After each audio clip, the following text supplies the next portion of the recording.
E aí, galera? A aula de biologia de hoje, o Toy veio aqui me ajudar.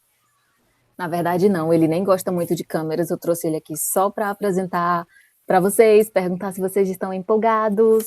Ele, como sempre, está sempre muito empolgado, mas a aula de hoje não tem nada a ver com cachorro, então eu vou despachar ele aqui. Tchau, galera! Assistam essa aula com atenção, tá ok? Vai lá. Agora a gente vai começar a nossa aula de verdade. Eu mostrei ele aqui, gente, porque eu tô gravando a aula. Ele não sai aqui de mim, como se quisesse aparecer. Igual a sobrinha da Lady, que queria aparecer na aula, né? Que queria ligar a câmera. Mas vou deixar ele aqui de ladinho, que a gente precisa se concentrar no que importa. Hoje a gente vai falar sobre o método científico. Esse que é um dos assuntos assim mais legais da biologia. Eu sei que eu já estou ficando suspeita, que eu digo que todos os assuntos são legais, mas é que, gente, biologia, né? A melhor disciplina de todas. Não tem como sair fora. Então, se concentra, como eu sempre digo, procura o melhor lugarzinho da casa, o lugarzinho mais tranquilo, para que você possa ouvir essa aula com atenção, assistir e prestar atenção em todos os detalhes, porque não é difícil, na verdade é bem leve, mas você vai precisar entender essa aula para depois conseguir responder uma atividadezinha. Então, só esclarecendo aqui, a primeira aula da semana vai ser voltada para vocês assistirem essa videoaula, e a segunda aula da semana vai ser um exercício baseado no que vocês estão assistindo aqui. Então, prestem atenção em cada detalhe, que não vai ser difícil fazer a atividade. Qualquer dúvida, chama lá no PV, tá bom? E vamos lá. Gente, o método científico é bem tranquilo, bem de boa. Tem um materialzinho aqui que eu vou mostrar para vocês. Então, me deem só um segundinho para eu começar a projetar. Deixa eu ver aqui.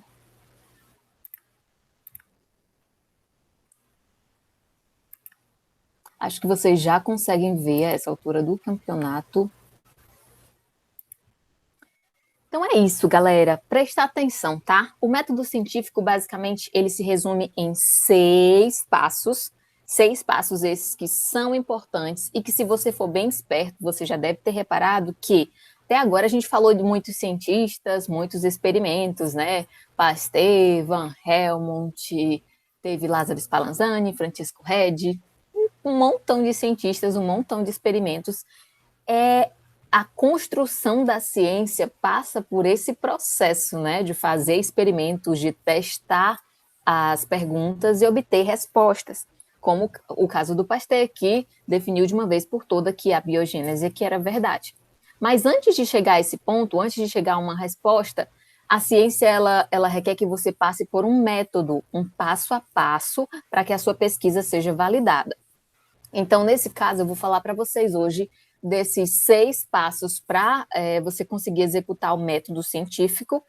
E eu vou falar de uma forma bem leve, tá, gente? Porque esse conteúdo é conteúdo de uma disciplina inteira que existe lá na terceira série, que talvez vocês vão conseguir ter também, que chama-se Iniciação Científica. Mas falando de uma forma bem breve, que é o que importa agora, nesse primeiro momento, que vocês ainda estão no primeiro ano, todo passo a passo, todo método científico começa com uma observação. Vou até destacar aqui, ó, uma observação. Então, primeira coisa que é bem importante, faça uma observação. Essa observação, gente, é alguma coisa no seu dia a dia que não costuma acontecer sempre, que chama sua atenção. Então, pode ser qualquer coisa. Então, você está lá e acontece alguma coisa que, diferente dos outros dias, não costumava acontecer. Aquela observação é o começo da ciência. Então, se você é curioso, você tem, então, uma das qualidades importantes do cientista, que é ter curiosidade. Ok? Deu para entender essa parte? A segunda etapa do método é fazer uma pergunta. Opa! Fazer uma perguntinha. Deixa eu destacar aqui de uma outra cor. Então, se acontecer uma determinada coisa, a primeira coisa que vem na sua cabeça, se você for daquele tipo curioso, é fazer uma pergunta. Valha, por que isso aconteceu? De onde veio isso? Tipo, a primeira coisa que parte depois de uma observação é você se fazer uma pergunta, tá bom? Se você é um bom cientista, se você é uma pessoa de fato curiosa. Depois que você faz uma pergunta, se aquele assunto for minimamente conhecido por você, se você souber pelo menos um pouquinho desse assunto, você vai formular uma hipótese. Deixa eu marcar só essa parte aqui. Colocar de outra corzinha para você ir pegando a ideia aí. Ih, não pintou isso aqui. Estranho. O importante é que você precisa saber é que a terceira etapa é a hipótese. O que é uma hipótese, Oceane? Você deve estar perguntando, né? Deve estar se perguntando aí sozinho na sua casa. Mas olha só, uma hipótese é uma explicação, é uma resposta para a sua pergunta. Então, aconteceu qualquer fenômeno lá que chamou sua atenção, aí veio uma dúvida na sua cabeça, você fez uma pergunta. Automaticamente, depois de passar essa pergunta pela sua cabeça, você mesmo pode dar uma explicação para isso. E essa explicação a gente chama de hipótese. Vou dar um exemplo para você não se perder no meio disso tudo, tá?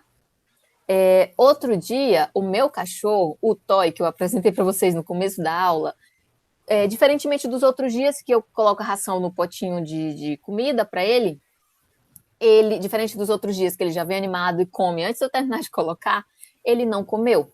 Então, eu observei isso, foi uma coisa diferente do que acontece todos os dias, uma coisa que me chamou a atenção.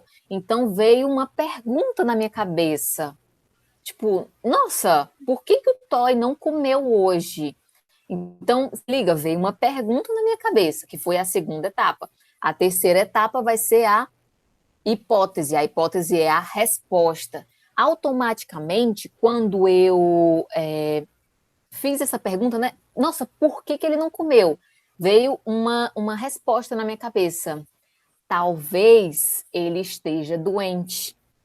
Quando eu digo isso, talvez ele esteja doente, eu estou formulando uma hipótese. A hipótese como eu já falei, é uma resposta para a minha pergunta.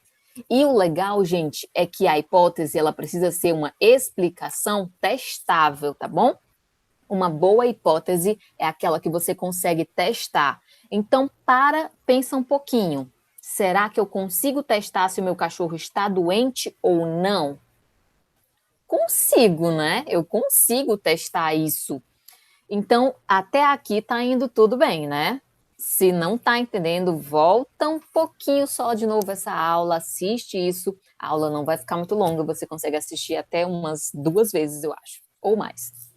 Então, a partir do momento que eu formulo uma hipótese, ou seja, que eu dou uma resposta para a minha pergunta, mesmo sem saber se ela é verdade ou não, eu passo para a próxima etapa.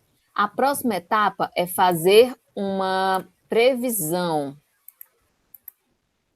Fazer uma previsão baseada na hipótese. Eu vou explicar isso, tá, gente? Não precisa se desesperar. Pronto, ficou bonitinho assim. Fazer uma previsão baseada na hipótese significa eu empregar as palavras se e então. Nossa, Alciane, não entendi nada, tá ficando difícil. Não, calma, calma. Vamos retomar a minha hipótese, vamos voltar na minha hipótese. Lembrando lá da história, meu cachorro não comeu, vale o que aconteceu. Talvez ele esteja doente. Talvez ele esteja doente é a minha hipótese. Então, eu preciso testar. Como eu vou testar isso? Pensa, como eu vou testar isso? Então, agora eu vou fazer uma previsão. Uma previsão é quando eu uso as palavras se e então, aplicando a hipótese. Então, se, presta atenção, hein? Se e então. Se o meu cachorro estiver doente, então, se eu fizer um exame, eu vou descobrir. Se liga aí no que rolou. Se, a minha hipótese, se o meu cachorro estiver doente, então, se eu fizer um exame, eu vou conseguir descobrir. Fazer uma previsão baseada na hipótese, gente, é você pegar a sua hipótese e pensar assim: se ela estiver correta, então, se a minha hipótese estiver correta, então, se eu fizer isso, eu vou saber se é verdade ou não. Então, você vai testar a sua hipótese. Use aqui, nesse caso, no ponto 4, as palavras se e então. E aí você vai ter uma boa previsão de hipótese, que a gente fala assim. Próxima coisa que eu preciso fazer. Se eu fizer isso, então eu vou descobrir aquilo. Então a próxima etapa, gente, é fazer. Isso tem que ser algo possível, lembra? Tem que ser uma coisa que eu possa testar verdadeiramente. Então, a próxima etapa é testar a previsão. Tenho que fazer o teste. Deixa eu marcar aqui. Já foi essa coisinha. Deixa eu colocar essa. Então, eu preciso testar a minha previsão, gente. Como é que eu vou testar se o meu cachorro está doente? Já veio na minha cabeça que para testar isso eu preciso fazer um exame. Então, se eu estou sentindo realmente que o meu cachorro está doente, eu preciso levar ele no veterinário. Chegando lá no veterinário, ele vai colher o sangue, vai fazer um exame disso, um teste daquilo.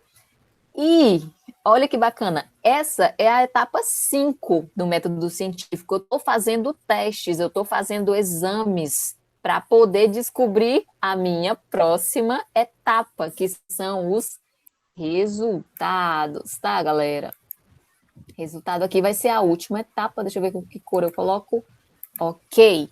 Os resultados vão ser a última etapa. Peguei aqui os exames, já fiz o exame, tá? Já fiz os testes. Recolhi aqui os papéis, olhei. Nossa, cara, meu cachorro realmente está doente, é por isso que o bichinho não estava comendo. Então, aqui eu tenho em mãos o resultado, tá bom? E aí eu encerro os 6 passos básicos do método científico, da pesquisa científica. Só que pode acontecer, gente, de alguns tipos de pesquisa, alguns tipos de trabalho, você não ter como provar isso de uma forma definitiva, né? Algumas vezes o seu resultado ele não é tão definitivo, ele pode ter falhas. Então é importante que em alguns tipos de pesquisa, principalmente pesquisa prática mesmo, que não envolve exames e tal, que são bem sérios, você repita o experimento. Com essa repetição, deixa eu colocar de outra cor aqui, você vai conseguir ter certeza se aquilo que você pensou realmente era verdade. Então, vamos a um exemplo prático. Presta atenção.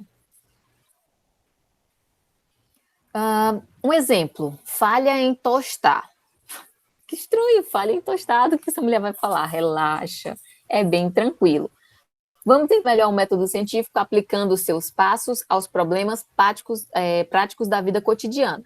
Então, faz de conta que você precisa tostar, né? Que a gente chama de torrar um pão, tá? É uma situação que pode acontecer aí, você com a sua... Esqueci o nome agora, mas aqui tem aquele negocinho que a gente coloca o pão lá dentro. Enfim, é sobre essa situação que a gente vai falar. Esqueci o nome do negócio. Olha só, deixa eu diminuir um pouco aqui. Lembre do primeiro passo, né? Primeiro passo, observação. Então, vamos supor que você pegou, né, a sua fatia de pão, que está aqui detalhada aqui, ó, e está aqui a torradeira, né? Eu lembrei, a torradeira. E está aqui, você colocou o pão na torradeira, né, para tostar. Você apertou o botãozinho aqui de ligar a torradeira, mas o seu pão, diferentemente de todos os outros dias, ele não tostou. E aí, gente, essa é a primeira etapa. Você já sabe que a segunda etapa é fazer uma pergunta. Se já está vindo de cara a pergunta na sua cabeça, não precisa dar pausa nesse vídeo. Mas se você ainda não veio nada na sua cabeça, dá uma pausa nesse vídeo e pensa, qual é a pergunta que vai surgir aqui? Lembrando do problema, da situação, né? Você vai tostar o pão, colocou o pão dentro da torradeira, apertou o botão de torrar e seu pão não tostou. A partir de agora surge uma pergunta na sua cabeça. Se você deu pausa e já pensou, agora a gente vai para a próxima etapa. Eu vou cortar esse vídeo em 2 para não ficar muito longo, mas assiste a segunda parte, tá bom?